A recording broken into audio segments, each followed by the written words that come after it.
morning, Constitution fans. My name is Commander John Benda, the 76th Commanding Officer of USS Constitution. You may know her as Old Ironsides, or the oldest commissioned warship afloat, or America's ship of state. Thank you very much for joining us here today from the Charlestown Navy Yard on board the main deck in balmy Boston, Massachusetts. After 28 degrees and after 6 inches of snow last night, we're here today to commemorate Constitution's third and final victory over the British during the War of 1812.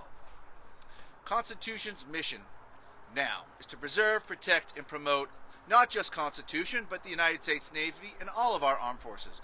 And normally we would do that by this ship being open to the American public over 300 days a year to come and feel and touch a piece of American history. Unfortunately, because of COVID that affected everybody in our country, we haven't been able to do that. So I wish I could have welcomed everybody on board to do this commemoration with us. Alas, we will continue with the virtual style, which has been incredibly successful. And again, I appreciate everybody that's tuned in and been with us over this entire year as we've been bringing you virtual programming. We've achieved well over 4 million total views during our daily tours and our commemorations like this. Thank you very much for tuning in. The War of 1812, unfortunately, is a little bit of a forgotten war. Maybe not to our Constitution fans, but to most of the American people. Of course, we had gained our independence from Great Britain during the Revolutionary War, at least on paper, but I would argue that we weren't treated like a sovereign nation at all in the eyes of the international heavyweights like Great Britain and France, who, during their own war, their Great War in early 1800s, tried to impose trade restrictions upon us through the Berlin Decrees and the Napoleonic Decrees.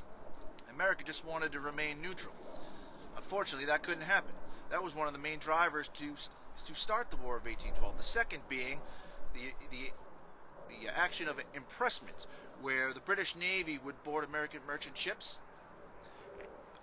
impress American sailors into British service, and then they went so far to send the HMS Leopard against the USS Chesapeake to board her and bring American service members into the British fleet.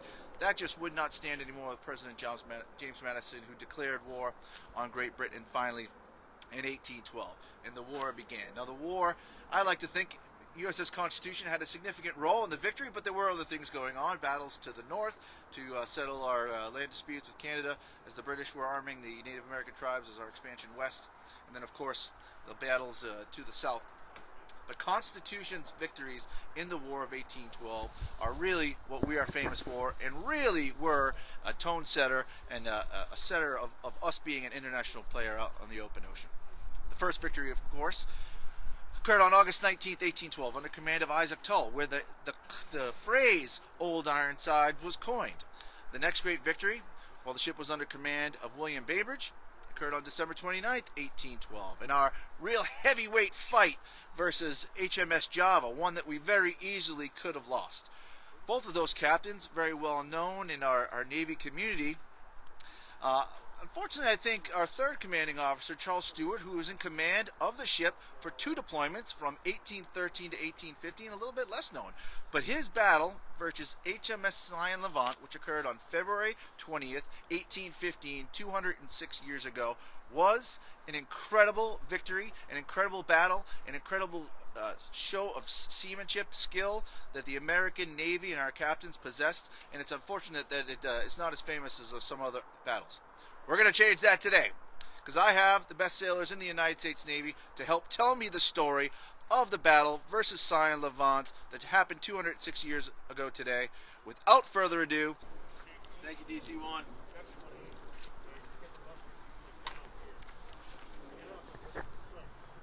Now I'd like to read Captain Stewart's letter to the Secretary of the Navy, who at that time was Benjamin William Crownshield, a native of Salem, Massachusetts, and would later become a congressman from Massachusetts representing Essex County. United States Frigate Constitution, 15 May 1815.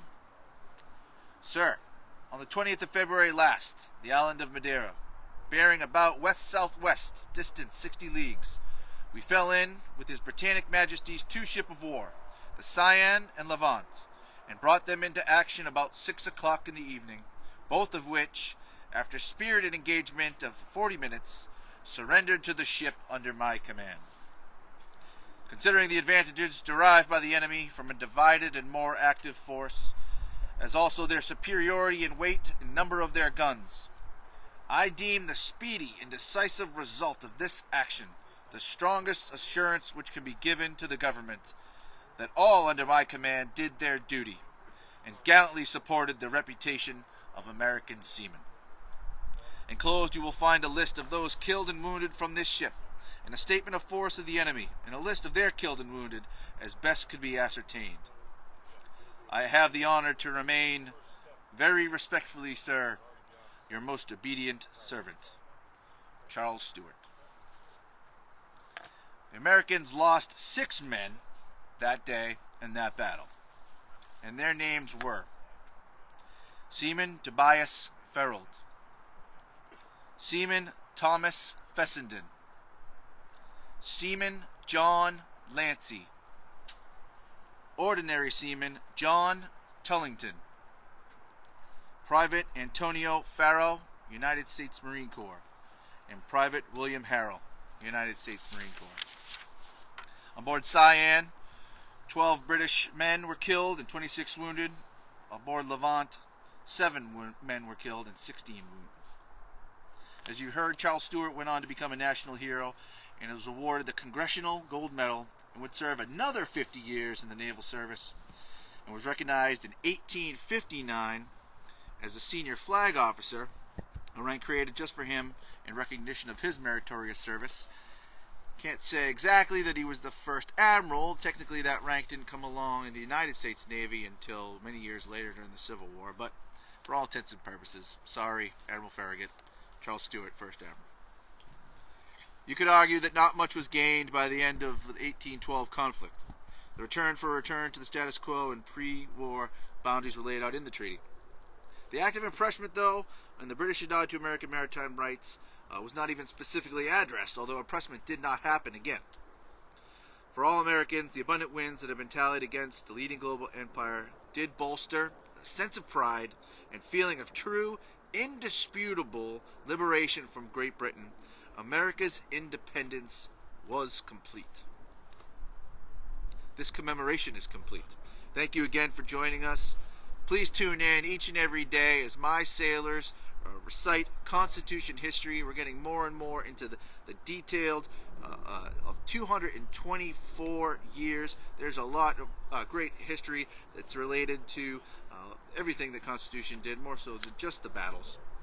As always, a hearty thank you to all of our veterans of all the services that are tuning in today, and of course, all of our active duty servicemen forward deployed throughout the globe right now, continuing to provide us the freedom that we enjoy here on America's ship of state. And a final salute to the 6 sailors and Marines that lost their lives in the Battle of Cyane Levant. I'd like to thank the 1812 Marine Guard for joining us and saluting them with a 3-gun volley. Cheers. Sergeant, 2 volleys, please. Aye, sir. Marines, right about. Face.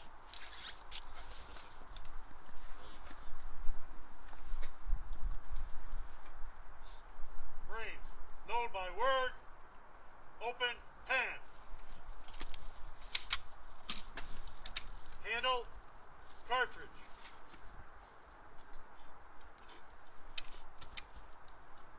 Prime.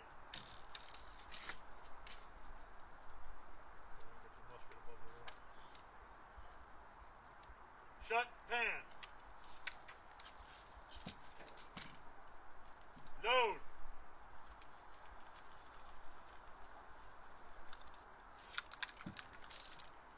Draw rammer. Ram cartridge.